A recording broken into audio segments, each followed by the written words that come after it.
Welcome, everyone, to Creating a Family. Talk about adoption and infertility. Today, we're going to be talking about preventing mommy burnout. You know you've likely felt it. Today, we're going to be talking about it and what you can do about it.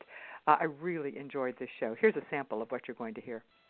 We are on not just choice overload, but we're also on information overload. So we know...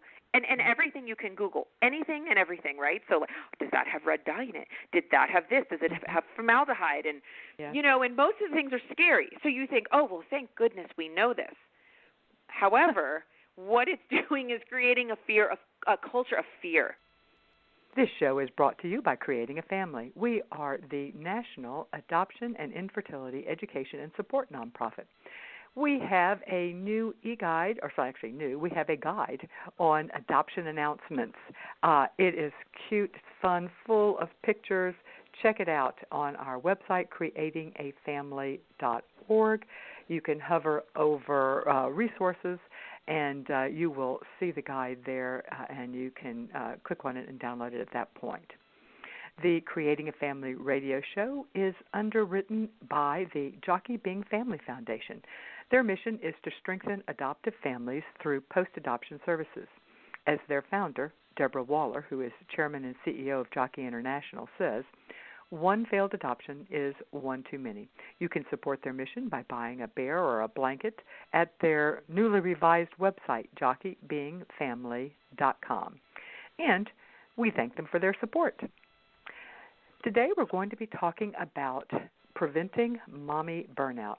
Our guest is Dr. Cheryl Ziegler. She is a psychotherapist and author of a new book, Mommy Burnout, How to Reclaim Your Life and Raise Healthier Children in the Process. Welcome, Dr. Ziegler, to Creating a Family. Thanks so much for having me. I am so looking forward to this interview. I really enjoyed the book, and it rang true to me on both a personal level, but it also rang true because one of the things we do at Creating a Family is we have a really large online support group for people who have either adopted or are fostering children, or people who are currently or have struggled with infertility.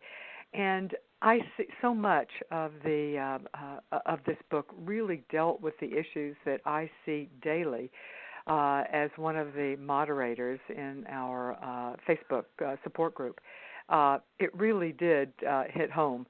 So I wanted to start, though, as I was reading the book, and I should say I'm also a parent and also understand intuitively as well as from personal experience the whole concept of mommy burnout. Now, my kids are getting older, so I'm in a different stage, and so in some ways I have a little perspective on it. In some ways I don't.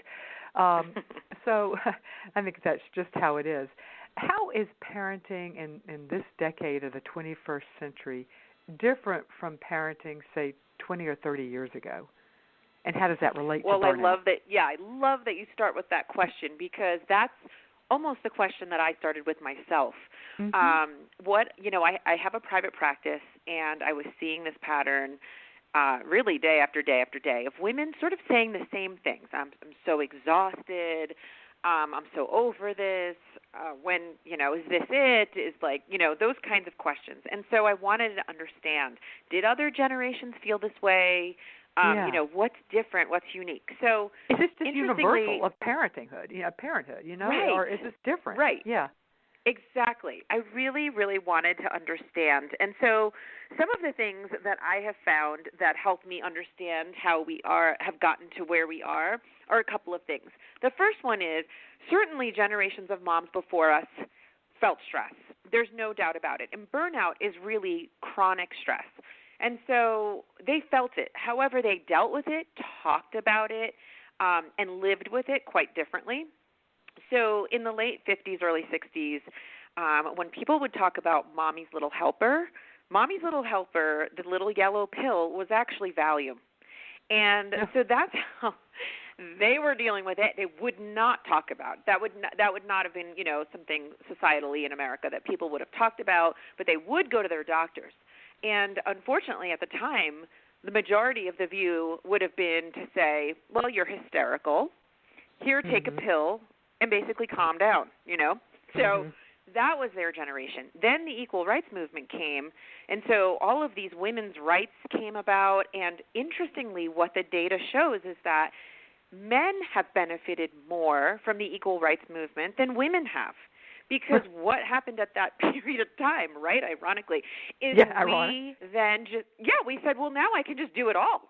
I'm not going to actually give anything up. Mm-hmm. So I'm still going to cook and clean and raise kids, and I'm going to go, work at some company, become a CEO, whatever I want to do. Go back to school maybe, because at the time women weren't even allowed to go to absolutely any university they wanted. They were still, even some they couldn't.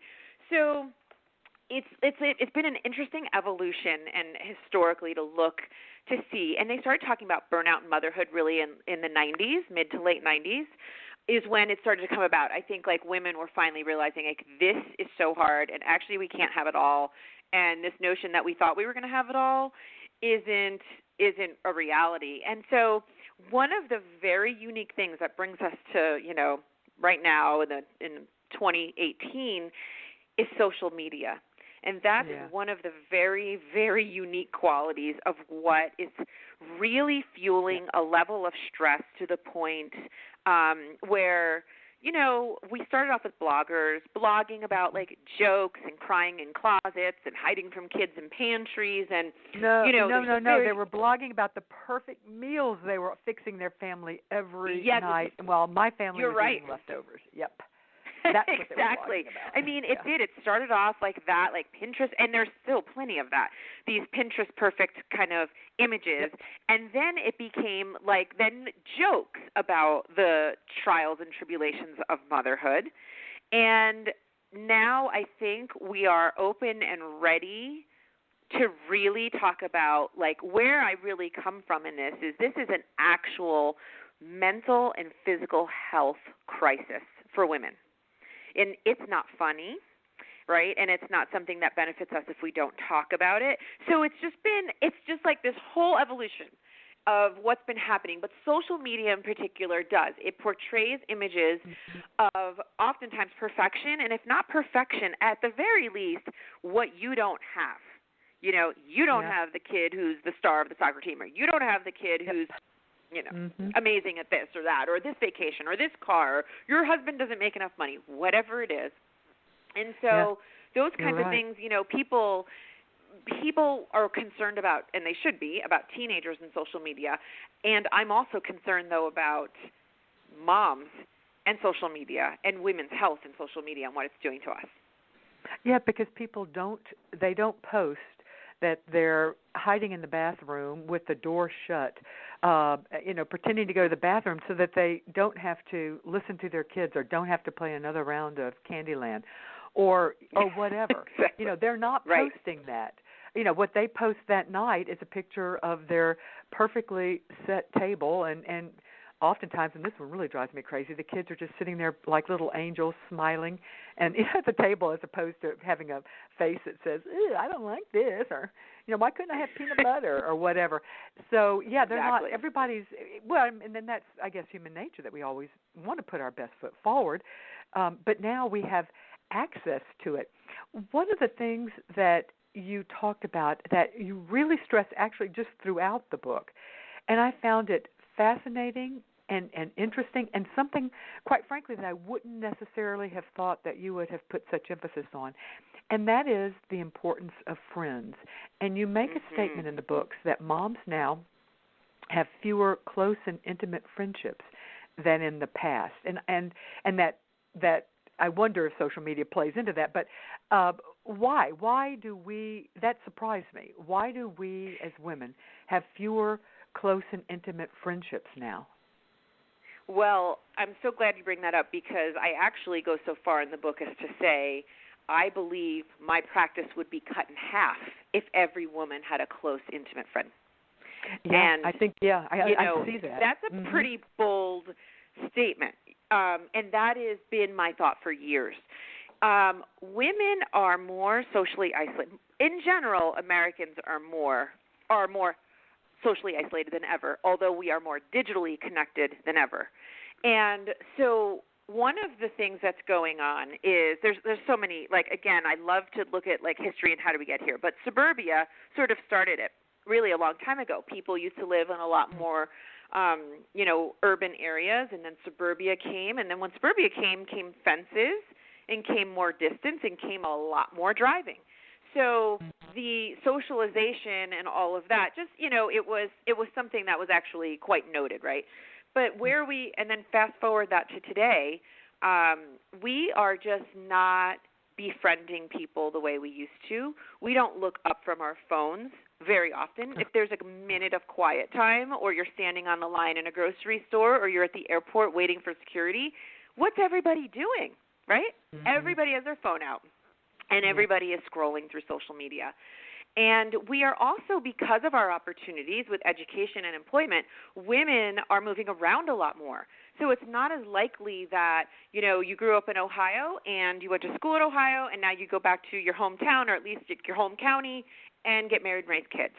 That's not as common. What's more common is that you go to school in one state, and then you get a job opportunity in another one, and then you meet your husband there, and together you might move to a third state, or even spend some years traveling outside of the country. So the mere fact that people are moving around is also contributing to more loneliness. So a lot of women will say to me, first of all, the title of the chapter is "Didn't I Used to Have Friends?" Like, most women will be like, oh, there was a time where I was really social, and I had a lot of fun, and I had a lot of friends. And, we are getting more isolated, and we think that social media is replacing, or at the very least, like, a really good Band-Aid for this, but really it isn't. And what happens is, never mind, like Facebook. Let's just say texting. And I love texting, right? Right? It's so easy. It's convenient. I love it. And in some ways it's great because I can let somebody know I'm thinking about them, in a heartbeat, and not have to disrupt my life or anything. Without having to spend time taking my busy schedule to have to, yes. and I can't control the phone conversation with the text. I'm in control of how much time I spend. Yeah, I love yes. it. And what's so interesting, though, is let's say you and I are friends, and, I'm in the middle of a huge argument with my husband, and you call. If I pick up the phone and I'm like, hi, you're going to know, like, what's going on? Are you okay? And I'm going to have to actually be more authentic and answer you and talk to you. But if I'm in the middle of a huge argument, or I just got fired, something pretty big just happened, I'm sitting here, I'm crying, and you text me, hey, thinking of you, how's it going? What can I do? I can so easily reply with an emoji even, without even words. I can just smiley face, I can send you a heart, I can say, everything's great, how are you? And I don't risk that emotional vulnerability. And so now with this invention really of technology, we are spending less time face-to-face, which is the ideal. People will ask me, well, do you think that technology, at the very least, so it connects people, and so does it help? And, for the most part, it's like a Band-Aid. So it does help when you're missing someone across the country. The fact that you can text them or see pictures of their kids every day is great, but it doesn't replace the actual emotional needs that human beings have, and that is to be in proximity with others that make you feel good, and that is to be giving eye contact and hugs and touching. Hormonally, they say oxytocin, the love hormone, gets stimulated in the presence of another woman who you're, positively engaged with. You can't get that even on the phone, and you certainly cannot get that through technology. So you're right. When people say, well, what's the one takeaway? If you just had to say one, and I say there's so many, but if you just had to say one, I say through the research and my own experience, the number one thing that women can do is befriend their friends. Connect with old ones, make new ones, start talking to neighbors, because we need also different levels of friendship. It's not all about go find a best friend. It's not that at all. It's you can be friendly with the 70-year-old woman across the street because you know what? You're going to learn something from her. You might need something from her. She might need something from you that makes you feel useful and helpful. All the way to, like, in my case, I still have a preschooler, so that I'm raising my child, my youngest child, next to women who are literally 10 and 12 years younger than me. right? But Uh-huh. we can still relate. I don't look at them as, well, I mean, I'm Mhm. 10, 12 years older than them. I'm not going to even befriend them. I've really learned to, and maybe I used to be a little bit more like that, honestly. Like I would look for people who I really thought I would hit it off Mhm. with, that I had a Yeah. lot in common with, and I don't do that anymore. There's so much value in all different types of female friendships. Yeah, I'm so glad you said. I mean, we don't all of our friendships don't have to be the kindred spirits that of Anne, as Anne of Green Gables would say. You know, I call them friendships of convenience, and that makes it sound uh, shallow, and maybe in some way it is. But when, especially when my children were very little, the people next door who had a similar age child, this woman and I would have had almost nothing in common, other than the fact that we were both moms of similarly aged kids, which made us have a lot in common. You know, and truthfully, the friendship hasn't necessarily been something that once we moved away, it wasn't a friendship that continued, but it was wonderful during that time, and it fulfilled a need. Even though, Yep. again, she wasn't my bosom buddy or whatever. So, I'm glad that you talk about the different levels of friendship. You know, the person that you see at the gym who happens to be going at the same time because that's when the gym has childcare, is somebody that you can, you know, correspond with and have something in common with, just because you both work out and you both have kids. Right. Well, I mean, even on that note, she might be the person that the only thing that you have in common is you've decided you're going to be accountability partners. You know, and you Sure. say, I expect to see you here every Monday and Wednesday, and I'm going to send you a text even, or I'm going to call you and make sure Hmm. you meet me here. How invaluable would that be? It would be very valuable. I Very. need one. Yeah, Right? yeah, yeah. Um, let's talk a little about the stay-at-home mom versus working moms. From my vantage point of running this really large support group, there seems to me, people say, well, there's no longer the mommy wars, but I still see it, and both sides think that they are the more stressed. So let's talk a little about, you want to solve that? You want to tell us which one is the most stressed? The most stressed group of moms are stay-at-home moms. And you would maybe think it was the other way, but stress doesn't, you know, when we say stress, that's subjective, right? So here's what I see. I don't think that we have a ton not in common. We have more in common, meaning stay-at-home moms and working moms have more in common in terms of feelings, core fundamental feelings, than they have dissimilar feelings.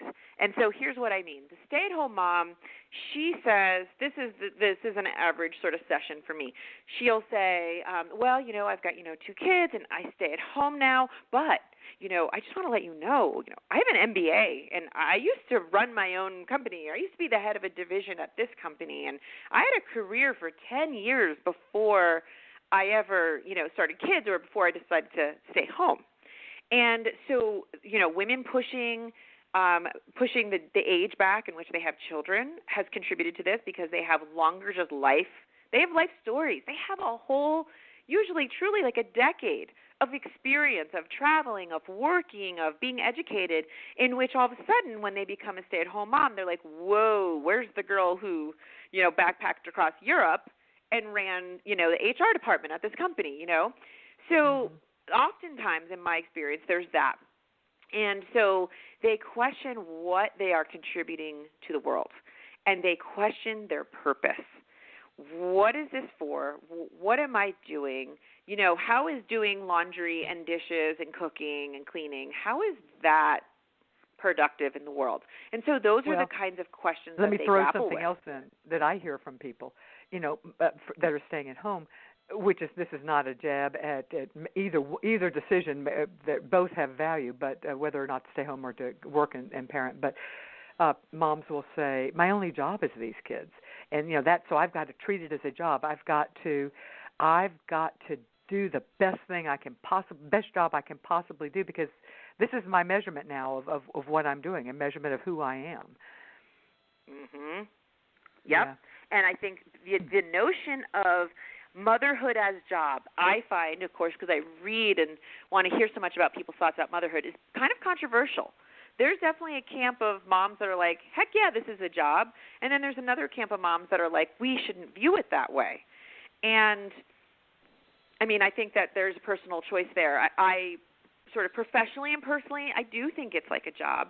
And quite frankly, I think that the women who approach it like a job, and I don't mean going to the extreme where their ultimate goal is actual perfectionism, but women who really approach it, because if you approach it as a job, it gives it a purpose, like a really big purpose, right? Because when your kids are 2 and 3, you're really getting through the day.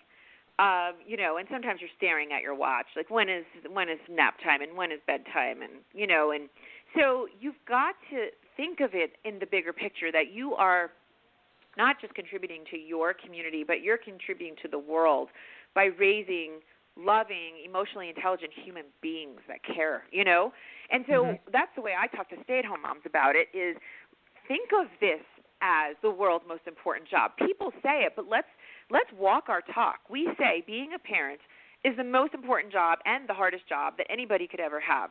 Well, treat it as such. Really. Treat yourself like you're a hero that day because you taught your kid, whether they're a toddler or a high school kid, you taught them to be kind. You taught them to be accepting of everyone and celebrate diversity. So when I talk to stay-at-home moms, that's how I talk to them, the way I would talk to somebody if I was coaching them through an employee situation. But Dr. Ziegler, let me interrupt here a second. Doesn't that, however, lead to us or the temptation to judge our value or our success at our job by how our children are behave? Because I can spend a lot of time teaching my children to be kind, and then my kid acts unkind and does something bad, or my kid I find out that my kid has bullied another child. So isn't that idea that this is our job, does that not contribute to then valuing of ourselves based on how our children behave?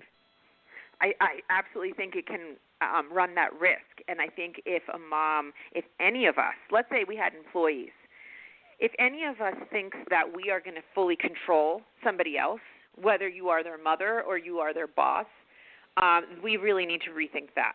And we need to understand that what we are doing are raising children, instilling values, holding them accountable, and doing it 1,000, 100,000 times so that hopefully their brain is wired to act and behave and feel certain ways. But at the end of the day, and especially if we are talking about parents who are raising children who are adopted, which is an area of expertise that I've had for a long time, there are so many other factors that the idea that you are doing your best and that you knew you were consistent and you did your best and you supported it in every way has got to be good enough. That's what we're measuring. Did I do my best? Not did my kid do their best. Did I do my best today? If my kid becomes a bully or my kid is not kind to somebody, sure, I'm going to evaluate what, did I miss something? And then when I can look at myself in the eye or look at anybody in the eye and say, I taught him differently or I taught them better, that's what we're measuring. Did I teach my kid them? made a Not mistake. Did they perform? We're humans. Right. My kid They're will make humans. mistakes. And I'm they're not kids. And they're kids. I'm not responsible.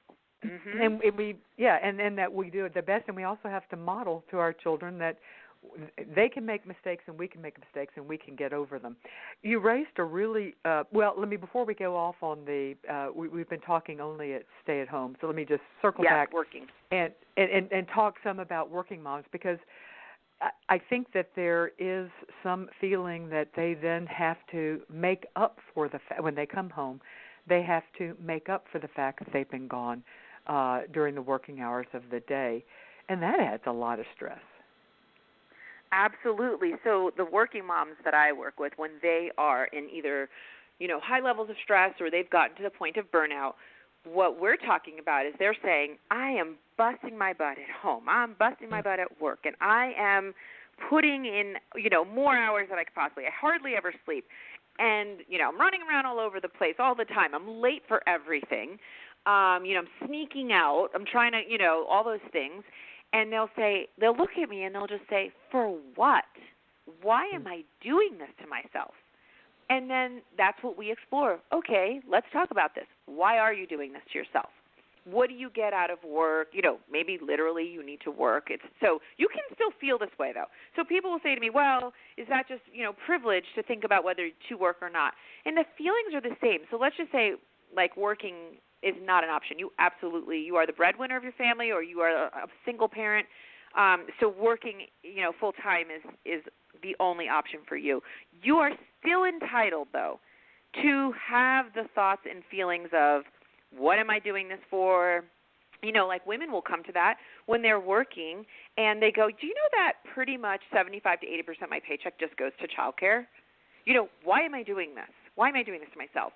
And then there are times where they go, hey, if I make some life adjustments, I can stay home, or I can work part-time, or whatever it might be. So that's the questions they ask, what is this for? And then the guilt. I mean, I think every mom deals with guilt, but I find that working moms have even higher levels of guilt, and that is something that guilt will never, ever get us to a point of wellness.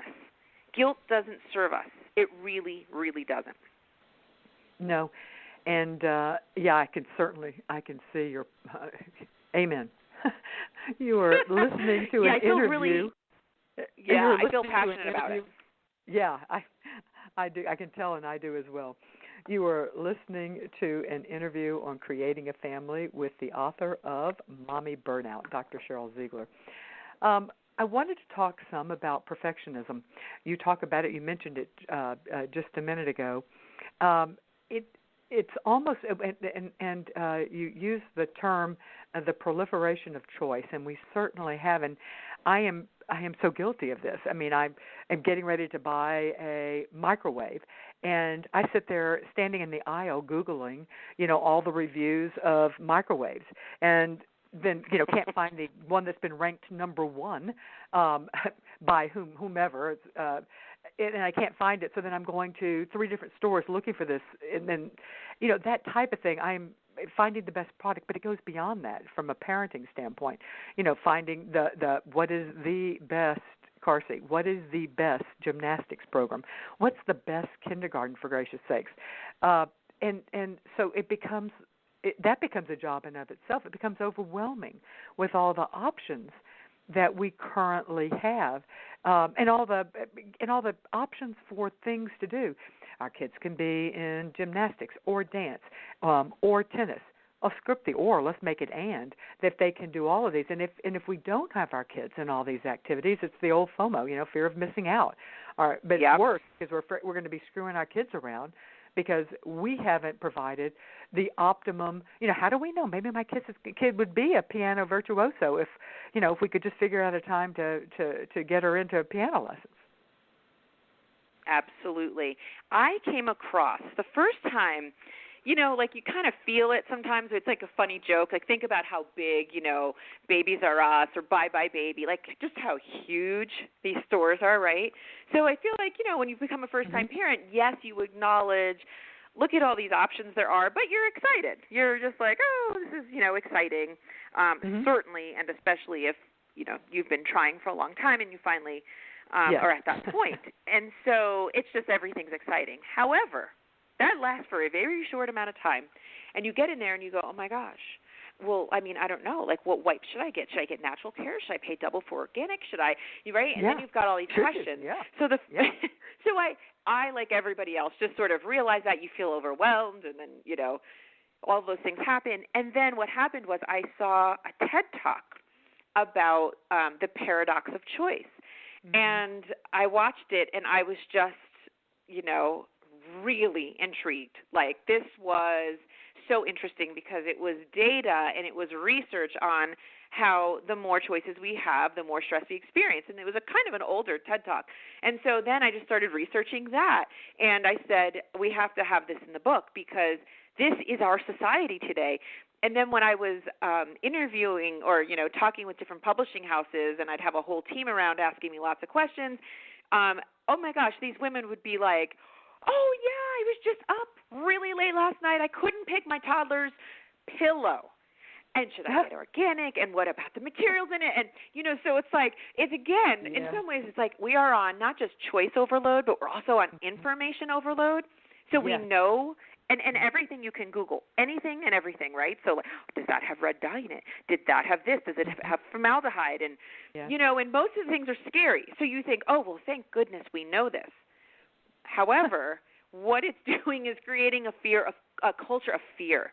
And so fear gets translated into stress, gets translated into not being able to make decisions and being indecisive. And that is what's happening. And like you said, it's from the microwave to the mattress to schools.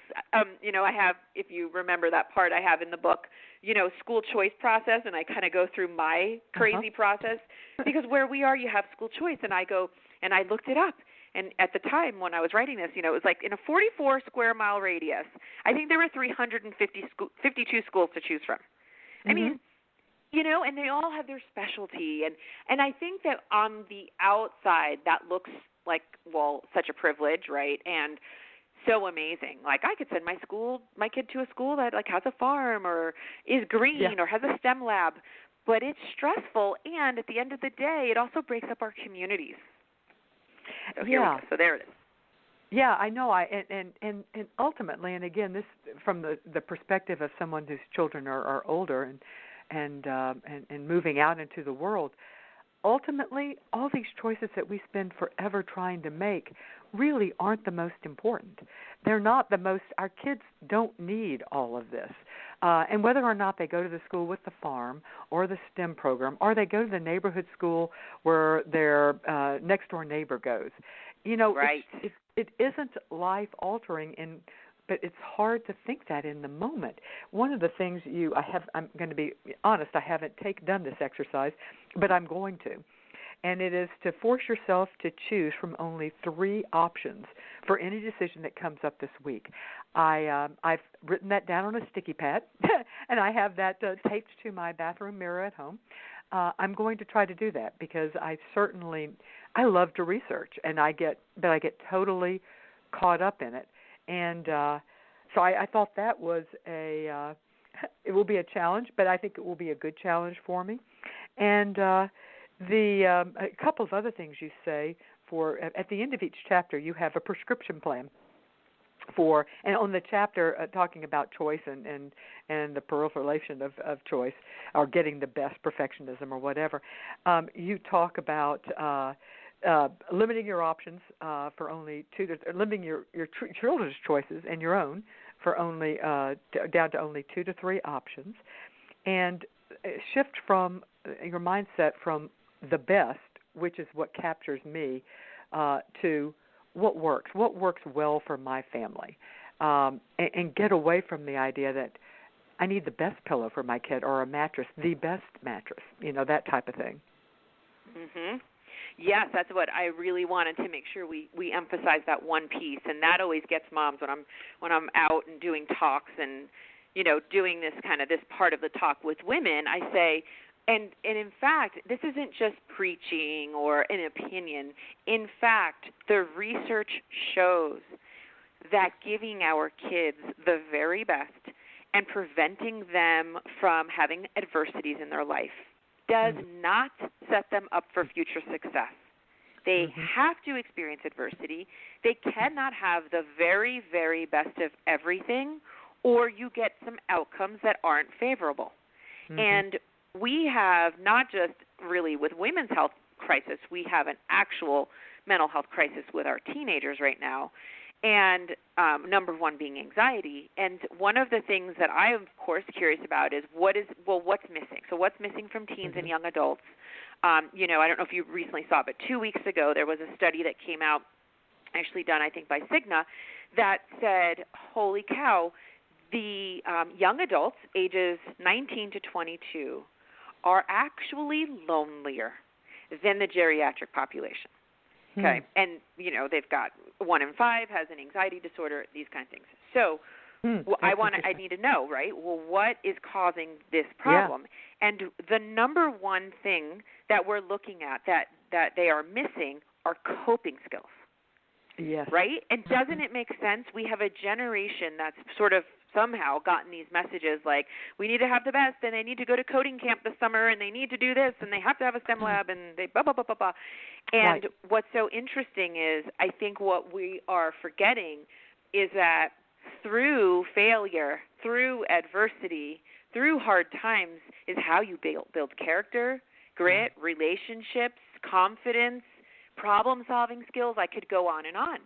And so certainly that's one factor. If anybody got something from this conversation besides women connecting with friendships when it comes to raising your kids, is make sure first and foremost you take an assessment of what are your own coping skills, what do you model as coping skills, and what are you teaching your kids, and how much are you letting them fail or have adversity in their life so that they can build that up.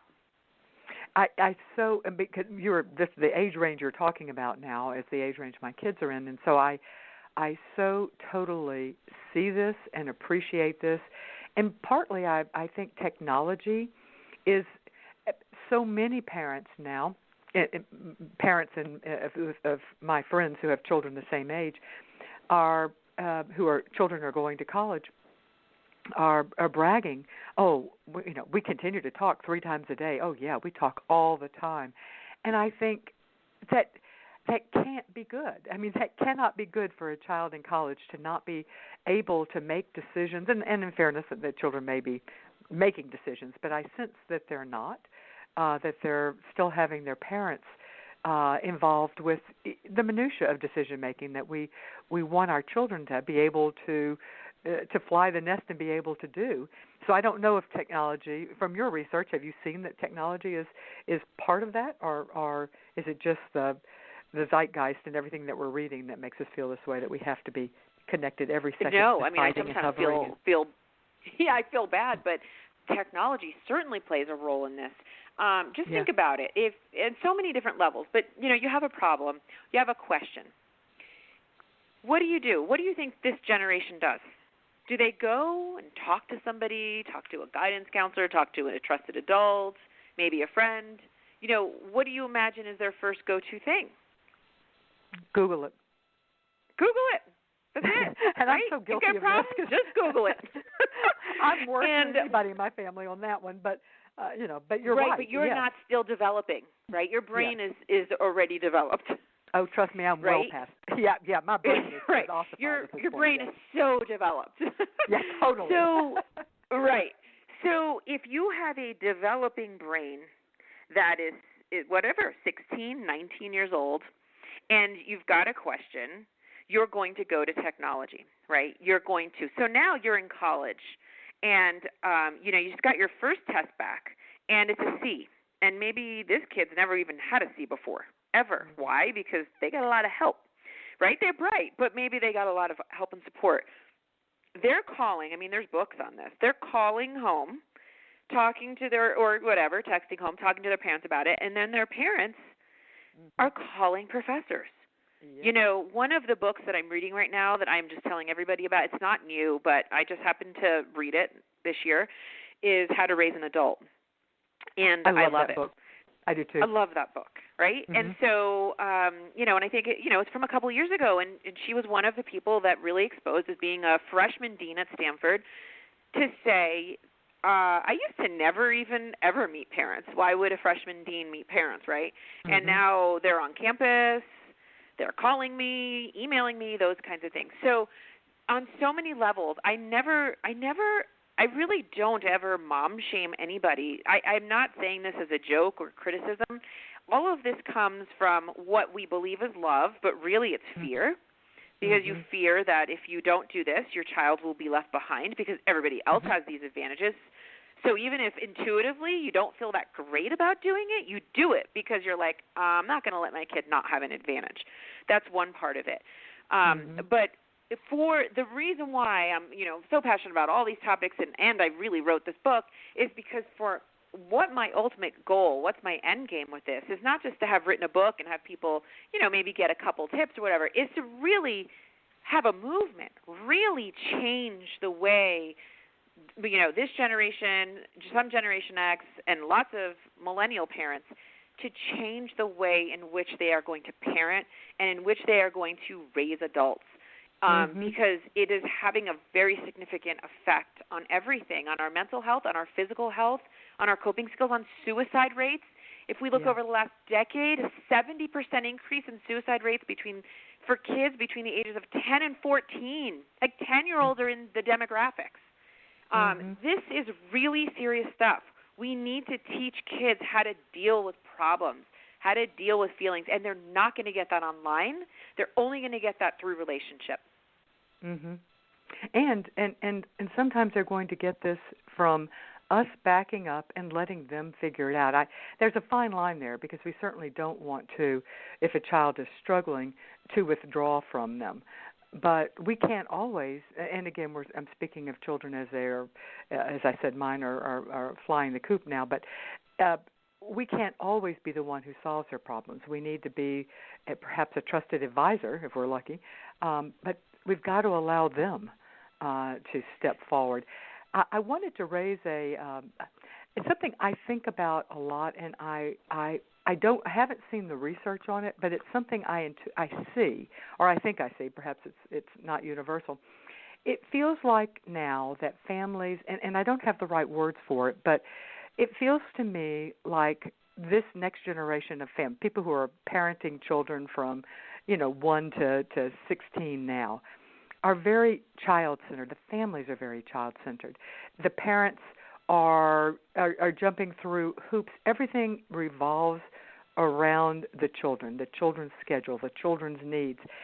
And I feel it sounds so counterintuitive. It sounds almost selfish. It sounds like, but I wonder if it's not that it seems out of balance, that there should be some parent-centeredness in a family as well. And somehow intuitively, I just think it is better for children to know that they're in an orbit, but the center is the parents, and it has to lend a certain amount of security. Perhaps not. I'd love to hear your thoughts on it.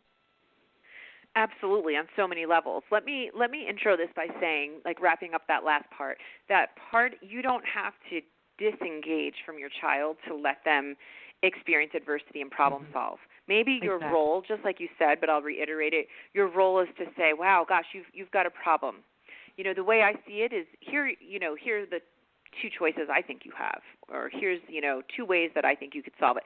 So you can still be engaged, but just not rescuing and saving, okay? So I just want to make sure, really emphasize that point. I think in terms of a child-centered world or society right now that we live in the United States, that's absolutely what's going on. And the notion that mother, father are on the top and that children are second is something that's very old, very tried and true, and it is one of those things that's been around for a while that I think is the right way. This isn't one of those, like, let's get modern and put kids first. There's nothing good about a child, let's say a 6-year-old child, feeling more powerful than their 30-year-old mom. There's nothing good that's going to come out of that. They do need to know their place. They need to know who makes the ultimate decision, because at the end of the day, it provides safety for them, physical and emotional safety for them. Exactly. Right? So that is, like, sometimes what happens is, this is an interesting trend I see, is we think that as parents, whatever our parents, a generation or grandparents did 2 generations ago before is outdated. And certainly there's always going to be some truth to that. There's stuff that we thought last year that might be outdated. So sure, and there's always a grain some things of truth we have learned that are an improvement. I don't think you are either, saying that we should throw out all the science and stuff that we're learning. Exactly, but there are also some things that aren't, I don't think they really are philosophical or even so subjective. They're child development focused. A child, and for me, definition of child meaning someone who you are in charge of. So I think up until 18 is what I'm talking about. Adolescence as well. They need to understand that their parent or parents that are raising them are ultimately making the decisions, are ultimately in charge. They have to trust that whatever decisions they're making are in the best interest, financially, emotionally, whatever that might be. They need to understand that. Otherwise, they're sort of risk-taking and having too much control in areas that ultimately makes them feel like they know they shouldn't have this much power. So it makes them feel insecure. So attachment is an area, I mean, anytime, of course, you work with foster or adopt kids, you need to understand trauma and attachment. And so from an attachment perspective, if you want to build a secure attachment, your child needs to know that ultimately you make the decisions. Now, you can certainly, and I don't think you need to justify them. I see there, to me, because I see it all the time, I think there's a fine line between justifying decisions that you make to your kids versus explaining them. And then there are certain times where you're going to do neither. And you're going to say, because this is the way it is, or like the good old, and I don't want to debate it. Or sometimes I and it's not up for discussion. Okay, I am a dictator, and on a good day, I'm a benevolent one. But you know what? Yes. That's just how it is, okay? I don't care. That's how it's going to be.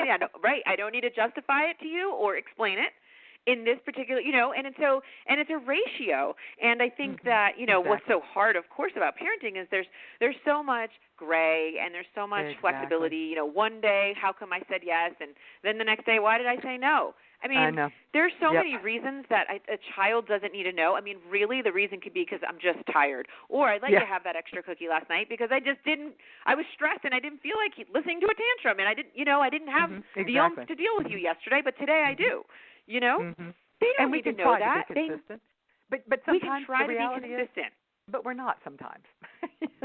Right. I mean, I think that people need that. Of course, if I were teaching a parenting class right now, if I said what are the pillars of like a healthy parent-child relationship, I would absolutely say consistency. However, consistency doesn't mean that you do the same thing every time. That's not consistency. No. Consistency, right, is that maybe the quality is fairness. Right? And so, again, sometimes my mom explains things to me. Sometimes she negotiates with me, right? And sometimes she just says no. But I trust. The consistency is trust. I trust that she's making the right decision for us, and I move on. That is the goal. You tackled something in your book that I found interesting and that I have also seen and in fact had written an article on this a while back, and that's co-sleeping. And one of the things that I don't really have an opinion on co-sleeping, but I did a lot of interviews of families who co-slept, and what I found out through this, and again, this is not a scientific survey, but it was based on a fair number of interviews, and what I found out was that co-sleeping in most cases meant that the mom was sleeping with the kids and the dad was sleeping somewhere else. And I don't know if you actually said that in the book, but you talked about co-sleeping, and when you brought it up, I was going, boy, she's getting brave, because let me tell you, you could start a massive online war by introducing or questioning co-sleeping. And my point was not necessarily to question it so much as to out it and saying, okay, what are we really talking about? So let's talk briefly. I know this could be a show in and of itself, but and this could be another hour-long interview. But let's talk about what you see with co-sleeping. And let me ask, have you also seen through your practice and through your research that co-sleeping is often mom with kids and dad elsewhere? So, yes, it's so funny that like what we're about to talk about in this context has this sort of formal title, because the reason why it's in my book is because I think I put it this way: it's mommy's dirty little secret. And the dirty little secret is not intentional co-sleeping. The dirty little secret is that my kids will not sleep independent of me. So guess what? I sleep on their floor. I sleep in their twin bed. They come into our bed every single night. I have one kid who slept in the dog bed on the floor next to the mom. I mean, this is really what I'm talking about, is more of, it's not intentional co-sleeping. It's my kid, for whatever reason, they have nightmares, they are insecure, whatever the reason is. The secret is you cannot imagine how many, and I'm not talking about babies, certainly not talking about babies, and I'm really not talking about toddlers. I'm talking about children. So I'm talking about school-age children, kindergarten above. You cannot imagine how many of them will not, they're sort of like, they hijack, or that's what it feels like to the parent, they hijack their parent. And like, you can't leave, you have to come back. I mean, I could have a full caseload of kids just in this situation, and I'm really not kidding you, who the parents call and say, I can't do this anymore. I mean, I am so tired. I've got a 9-year-old that won't let me leave their room at night. And if I do, they will scream bloody murder. They'll run out. Sometimes they'll physically pull my shirt and pull me back in. And so it's common enough that I bring it up. So that's why the sort of co-sleeping / child hijacking sleeping situation is in the book, because it's that common. Yeah, I believe it. I absolutely believe it. And where children up to 9 and 10 are still having their parents physically sleep in the bed with them. Yes, physically, and coming into their bed. Mm-hmm. And so what are your what thoughts it leads to on that, as far as what does that lead to, and from your perspective? What happens is it's really an issue. I mean, it will eventually lead to a parent getting burned out. It really will. And they'll tell me that, basically after dinner, around 7 o'clock at night, they're like, I physically get tense. My shoulders get tense. I start thinking about what nighttime's going to be like tonight. Am I going to do the battle? Because the thing about this problem is that if you simply say to your child, fine, go ahead and go sleep in my bed, or fine, I'll lay down with you and I'll stay here until you fall asleep. But what happens is they're so tired they fall asleep. And then they wake up at midnight or 1 in the morning and have to get back to their bed.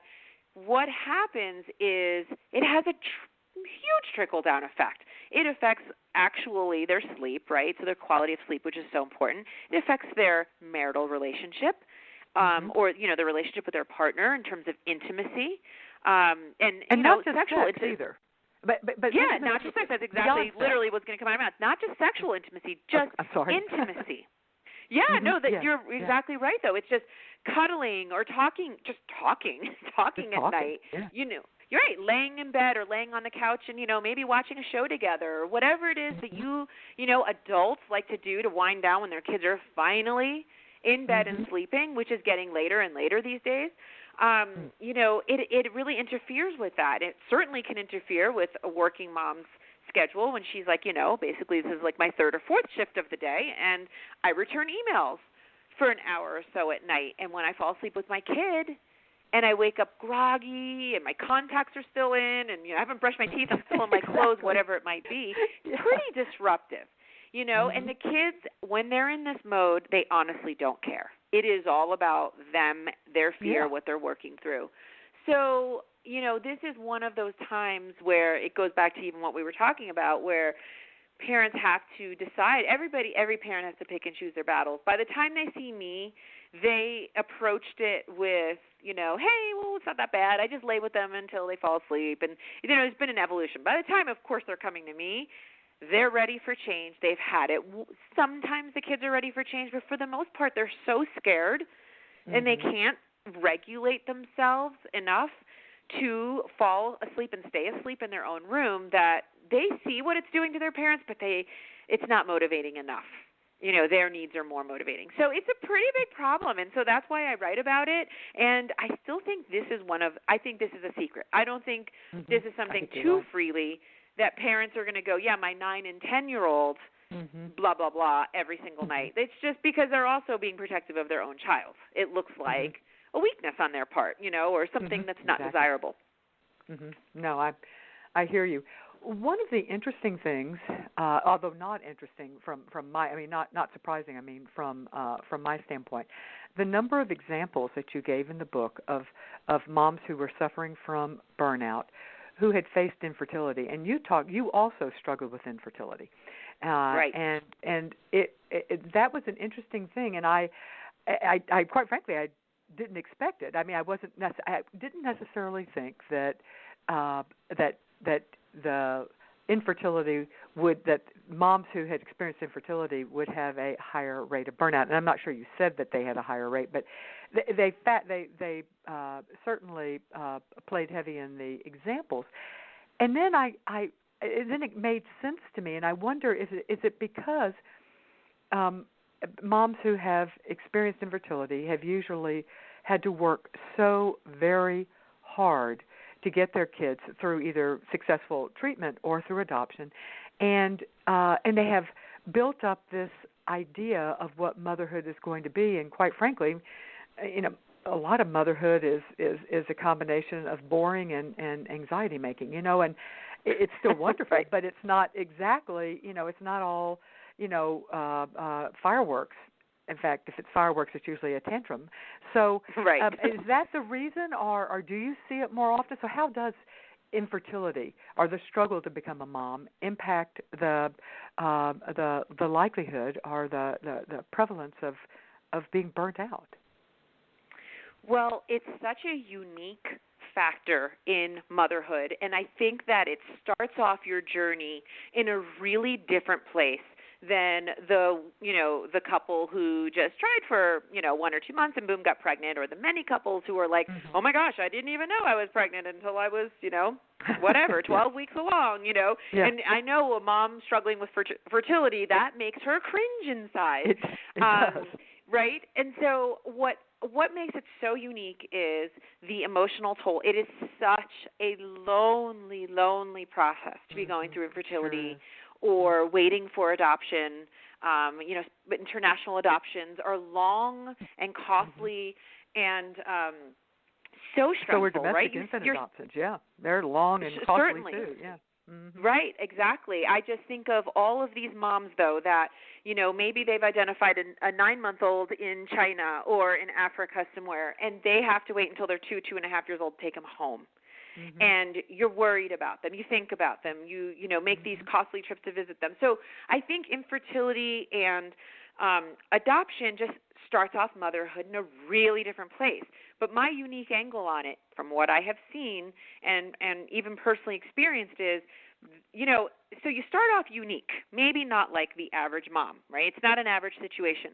However, I think that after the first year, you very quickly go into the mode of like every other mom. Now you do join the ranks of typical mom feelings, experiences. And what happens uniquely for them, and I'll say for myself as well, is you've got this feeling, this nagging thought, I'm not allowed to complain. I tried, 3 rounds of IVF. We spent $50,000 on doctors, blah, blah, blah. We waited 3 years for this. How could I possibly call a friend or my mom or my mother-in-law and say, I have had it? I'm so exhausted. You don't feel like you can do that. So now the process becomes lonelier because you don't even have an outlet. At least moms, they do. Today's moms definitely complain a lot to each other, and they tell each other, those kinds of things. It wouldn't be unusual in the morning at drop-off to be like, whoo, we had quite the morning, and just sometimes a 2-minute exchange, it just is validating, right? Because someone else goes, oh, yeah, we had one of those the other day, and da-da-da-da-da. And then you go on with your day, and it just felt good to talk about it. So I wanted to be true to my motherhood experience because I have 3 children, and my first 2 I really struggled with, and the toll that it took on me as feeling like a failure, the toll that it took, I really would say things like, I am a woman, like I am here to reproduce children that I'm dying to have, and I couldn't have it, and then the toll it took on my marriage. At times we were connected. At times I was like, oh, you have no idea what I'm going through. At times when it would be yet another month of not getting pregnant and my husband kind of going, oh, man, all right, well, there's always next month, and me just wanting to feel like I wanted to rip his head off because for me it wasn't just, oh, man, let's try again next month. It was heartbreaking. And so I just have experienced it myself, treated it myself, seen it so much myself. It's kind of, in a way, similar to postpartum depression. In which women, again, postpartum, depression, women, you've got this beautiful, let's say, 3-month-old. Well, who thinks that they can just say to whoever came to visit them, actually, I'm really unhappy and I don't want to hold my baby. You hold my baby. I want to stay in bed. I don't want to go to a mommy and me class. I don't want, and that's shame, right? At the root of all of those examples are this shame, and that's really part of my mission is to have places and communities, we didn't talk about that, but not just friendships, and also communities that we feel we belong to, in which we can really have an authentic experience share about motherhood. And I also, before you go, I want to also talk about another aspect of speaking of community, is parents who have adopted children who have experienced trauma, who have adopted older kids, who have adopted kids with special needs. You talk about loneliness. There is a special loneliness when your kid doesn't fit any mold, and the type of parenting you feel like you need to do for this child is a different type of parenting that's often not understood. Can you talk a little about that? I mean, talk about burnout. Of course they're burnt out. They're exhausted. Parenting a child who's experienced trauma is an exhausting thing to do. Absolutely. And this is where, in terms of where my experience most heavily lies, it's right here. Working with traumatized kids and then working with their families and training their families and doing all those kinds of things. And what I will say is there's nothing like a wonderful family or couple wanting to help another human being out, right? And doing so and wanting to grow their family and really bring them in, and then having that child not securely attached, continue to fail at school, tell you every day how much they hate you, glorifying maybe a biological parent who may have been abusive or is incarcerated or those kinds of things, or glorifying a biological parent who they've never even met. So there's nothing that I can imagine that requires that level of resilience. And that's what I see. There's a level of resilience that special needs parents, but specifically special needs parents of adopted and foster care adopt kind of situations, that, yes, community is the key, because the notion that generally no one understands is not just like a saying or an exaggeration. It's truth. People think, well, the Smiths are such a lovely family. How fortunate that little Johnny was adopted by them and joining their family. And then they realize, like, love is not enough in these situations. You cannot love a child. Now, love plays an important role, but I feel pretty strongly about this. You can't just love a child out of the trauma and the rejection and sort of sometimes the atrocities that they've been through. It requires so much. And so that's just what I would say about that, like making sure that those families are a part of regular, not just sometimes, but regular ongoing community get-togethers, groups, parent meetings. One thing I will say about technology, it's not all negative. I will say that some of the special needs kinds of groups, any whatever it's going to be, that are online, that are big and that are strong and that are really supportive and moderated well, which sounds like your community, and that there's sort of ground rules that people understand, and if you break them, you're out. Those can be a lifeline, because a lot of the situations that moms with kids with special needs have occur late at night, at times where even if you had somebody to call, you can't. And there's just nothing like being able to go on to, a Facebook group that's private and just say, I just had a hell of a night, and have, 75, 100 people support you. Exactly. That's really valuable.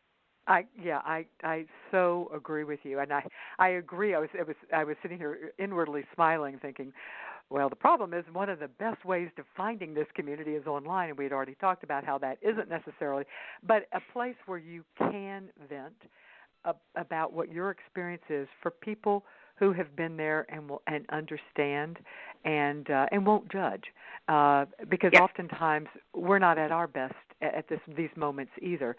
So having people reach out and giving you practical suggestions, and sometimes just supporting and just saying, man, that must have been a hard experience. I know it's hard. I've had a similar experience, and boy, it's hard. And yes, so I yes, and Creating a Family does have one. It's a closed Facebook group, and you can find it by typing in the words "Creating a Family" in the search book in the Facebook search box. Yeah, let me just say one more thing about that, so that if there's someone listening from start to finish. Oh, can I say this? Please. Oh, okay. If someone heard us talking about sort of social media from the beginning about friendships to here, I actually see them as two different things, because what I was saying about friendships is sort of a one-on-one, intimate connection in which, you share your highs and lows and everything in between. However, belonging to community is different. You could walk into, let's say, a church or a synagogue and sit in the back and never talk to anybody and still have a sense that you belong in that community. You can still get online late at night. You're probably never going to meet any of these people in this huge Facebook group and just say, I had a hell of a day, ... And all of a sudden, you've got a place to go. Or my doctor just told me that my child was diagnosed with reactive attachment disorder. Anybody know anything about this? And you know that you're going to get dozens of responses back. It's a difference. And that does serve a purpose in belonging to that community. Now, do I of course advocate for face-to-face? Yes, but there is a definite role and a gift, I think, in the online community that I don't want downplayed. And then there's also a need for us to have one-on-one, person-to-person in face or on the phone interaction. So I just wanted to make that distinguishment. Thank you, and thank you. That is important because I totally agree with you, and not just because I run a really large group, but we need both. And one way, and it'd be great if you had this type of community in person, but that's hard to find because, unless you live in a really large, and then it's the meetings are few and far between, and what you need is that night when you've had a really tough night to be able to share. Before I let you go, I wanted to say that there were 2 times in reading the book, and again, the book is Mommy Burnout: How to Reclaim Your Life and Raise Healthier Children in the Process, and the author is Dr. Cheryl Ziegler, a psychotherapist as well. And there were 2 times I gave you a standing ovation. One, I'm going to tell you now what they are. One was you have I wish I could tell you the page, I don't remember. You had somewhere in the book that we need to ban busy as a badge of honor. And I honestly stood up and went, yes! And I say that as somebody who I think fell prey to that, certainly, and I had an epiphany once. I was sitting with a group of women, all moms, and we were, everybody was complaining about how busy we were, that we were. And at the time, I was astronomically busy. I had taken on way too much and was just really and I was chiming right in, and all of a sudden I had this thought. I went, stop. We're bragging. We're all bragging as if this is something to be proud of. And then I looked around and I thought, okay, Dawn, you've won. Okay, if the busyness war, you won. How does that make you feel? And I'm saying this all to myself. And I made a vow right then that I would never complain. I was going to stop. I was not going to participate in the busy competition. Now, I'm not sure I actually kept that promise, but I certainly tried. So that was one time I gave you this massive standing ovation. And then another thing you talk about in the book, and you talk about it throughout, although there's a chapter when you really talk about it, and it was focusing time and energy on your marriage. And I, as someone who has been married a long time and whose children are now leaving, or have left, I can't stress enough how much I agree with you that the relationship the ongoing relationship is one and of your marriage, and the second, of course, your relationship with your kids exists, but it is just so important, and marriages need time and energy. So I will give you a chance now to speak, since I've just had a monologue on my 2 standing ovation moments. But I'll let you have the last word.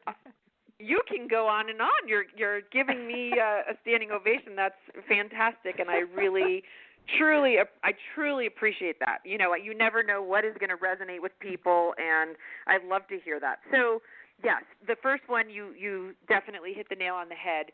You see a mom and you're like, hey, how's it going? Oh, my gosh, it's going. I'm super busy. And the other one goes, oh, yeah, me too. I'm crazy busy. And so instantly we just set up a barrier right there in that moment. And I talk about this. I did a TEDx talk called Why Moms Are Miserable in November. And that is what I talk about, where you have these moments where you think that you've just worn your badge of honor, because if I tell you that I'm busy, then I'm important, right? Because if I'm not busy, what does that say about me? Oh my gosh, I've got nothing going on in my life. Yeah, exactly. I'm a slacker, right? Right. I'm a real slacker. So I've got to say I'm busy, because that's the thing to do, is to say you're busy. So I really push that, and that really weaves into the message around friendship. You want to create just even relationships and connections, you got to stop saying you're busy, because people won't go to you. Yeah. They won't go to you. They won't ask you for favors. They won't even ask you for a glass of wine, because every time they see you, you look frazzled and you say that you're busy. And probably those are the moms that more than anybody could really use a night out and could really use a connection. We could all use it. So that's that one piece. And the marital piece, sure, an entire chapter on the marriage, of course, because burnout, and let me tell you how much I have heard from the men and the dads. Where's the daddy burnout? Why didn't you talk about that? We got a question from Ian asking that exact question. What can daddies learn from mommy burnout? So, yes. Tell us about that. So, the dads have what dads can learn from mommy burnout, truly. And I've had actually been pleasantly surprised that there have been many men who have read the book themselves and said, I learned so much about my wife, and we had such great conversations because I just asked her, is this how you feel? Is this what's going on in your life? And it's opened great conversation. So that's what dads could, and there's so many just stress management tools that anybody could use. That's what dads could learn from it. But the dads that are like uprising to me are just sort of like, I want you to acknowledge that we also feel burnout and that we are very much can be the victim of burnout in our wives. And so I say to them, that is true. I mean, I talk in the book about, men feel oftentimes like they pretty quickly, oh, this is the way it is. Baby comes first. I'm a far second. Sometimes my wife doesn't even look at me when I walk in the door. She doesn't ask me about my day anymore. However, they're starting to accept that this is what being a mom means. You've got your kids around, and so I'm a far second. And so either they become pretty unhappy in their marriages and they kind of go along with that, or the other thing that happens is they're so craving and dying for attention and physical, affection and all of that, that they notice that their wives are totally ignoring them. When you're in burnout, you don't feel very sexy, and you don't want to be touched, and you don't, want to do any of that kind of stuff. So the stories that I have in that chapter are, ones about how women dodge their husbands, but the flip side of that is that men know it. They know that you're doing it, and, sometimes they hang in there for it, and sometimes they don't, and sometimes there's big fights. It just depends on the personality, but it's a real problem. And again, it goes to the spirit of the book. The book is first and foremost, what's different about this book is that it's very, very adult, women-focused, right? But if you do those things, the consequences are that you are a better parent, your kids are healthier and happier, and your relationship is stronger. And that's where the spirit for me is I really want to emphasize the point. We come first, and everything around us gets better. Our work gets better, our husbands and our relationships get better, our kids do better if we can put ourselves first and take care of our needs first and not lose ourselves in parenting. So that's what I would say. Well, thank you so much, Dr. Cheryl Ziegler, for talking with us today. Again, the title of the book is Mommy Burnout, How to Reclaim Your Life and Raise Healthier Children in the Process. You can get the book, of course, on Amazon. You can also go to your local bookseller. We want to encourage you to do that. And if they don't have it, and they probably do, but if they don't have it, ask them to get it for you because other people will want it too. Or you can go to her website, mommyburnout.com, and you can buy the book at that point as well. I highly, highly recommend the book. It is both practical as well as it's not humorous so much, but it's a good read. And from an older mom or a mom of older kids, I can tell you it rings so true. Let me break for a moment and remind you that this show could not happen and would not happen without the generous support of our partners. One of our partners is Vista Del Mar. They are a licensed and accredited nonprofit adoption agency with over 65 years of experience helping to create families. They have 3 adoption programs, a private infant program, an international program, and an adoption through foster care program.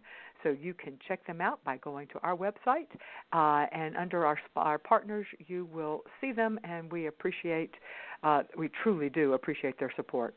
Thank you for being with us today, and I will see you all next week. Everything you're hearing is from the Home Depot. From the baseboards and nails to these throw pillows, even those super soft sheets. Because now at the Home Depot, you can get everything for your bedroom, from wooden nightstands to modern benches. Save up to 25% on select bedroom furniture, plus free and flexible delivery and easy in-store returns. Shop decor now at HomeDepot.com. More saving, more kinds of doing. Valid on select items online only. Free delivery on select items $45 or more. Visit HomeDepot.com for more information. Now at the Home Depot, save up to 35% off appliance special buys. Like the Samsung stainless steel side-by-side refrigerator, just $9.98. You save $300. It's big enough to hold 25 bags of groceries. Unload those, and if that makes you thirsty, you'll really love the external ice maker and water dispenser. Today is the day for doing. Spring Black Friday savings now at the Home Depot. More saving, more doing.